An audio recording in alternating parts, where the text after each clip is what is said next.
Have you ever felt off about something in a relationship? Like you didn't know exactly what it was, but you just felt off about it. If you have, then stay tuned to know more.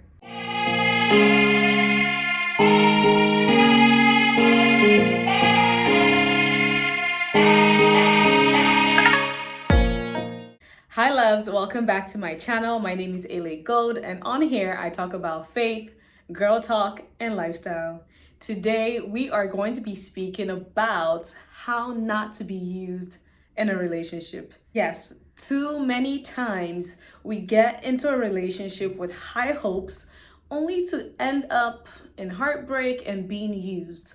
And this is 2022 and we don't have time for that anymore. We want the things that God has for us, and those are the things we're going to be settling for. Nothing less than God's best for our lives. So I'm going to be talking about 4 ways on how not to be used in a relationship. So number 1, don't fall in love with potential. What is potential? Potential is what someone can become but has not become yet.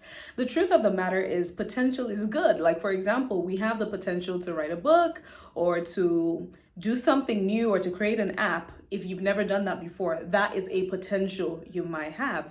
And now in relationships, a lot of people look at people's potentials, not who the person currently is.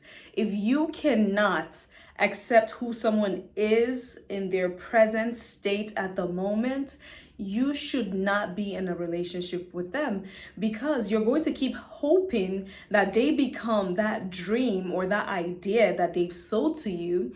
And the truth with potential is, while potential is good, not everybody ends up being what they claim to be or the vision they have, for so many reasons. That's why it's super important that you are able to accept whoever you're trying to be in a relationship with as they are. If you cannot take how they are presently on every side, physically, emotionally, on every single aspect, you do not need to be in a relationship with them. The second thing is to trust patterns and not apologies.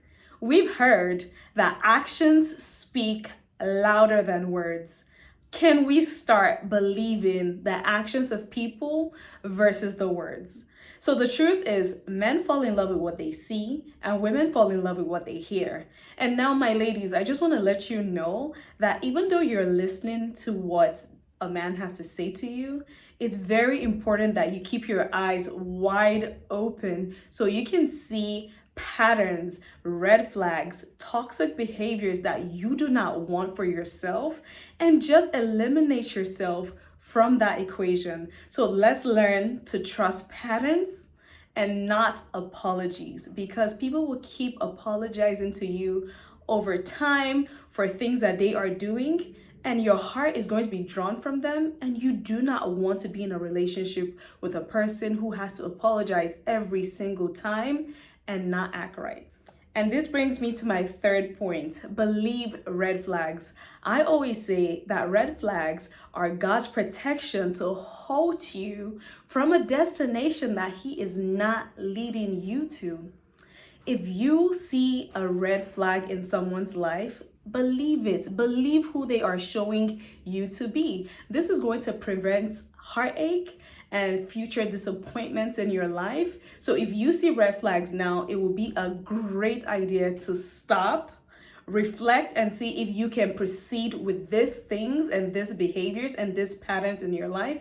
And if you cannot, you do not need to move forward with it. Ladies, let us learn to start believing what people show us. If you see a red flag, by all means, believe it. Don't ignore it, because you're going to face it in future if you don't address it now. So you don't want to be in a relationship where you keep seeing red flags and you keep proceeding and get into marriage. It's only going to get worse. So if you see red flags, start believing them and take steps and actions to eliminate all those things from your life and from your relationship.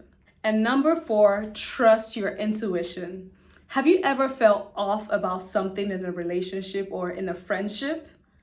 If you've ever felt off, then that's your intuition trying to tell you something, even though your mind may not be able to grapple with it. Your gut, our guts are always speaking to us and nudging us and telling us something. We need to start believing it. I truly believe that God has placed a seed of discernment in every single person, and we need to be able to tap some more into that. Trust your intuition. When you begin to trust your intuition, you would see that it will save you from so much heartache, and it will help you to not be used in a relationship if you would tap into what your intuition is telling you. You know any more ways on how not to be used in a relationship? Leave it in the comment section. Also, please subscribe if you haven't done that, and I will see you in my next video.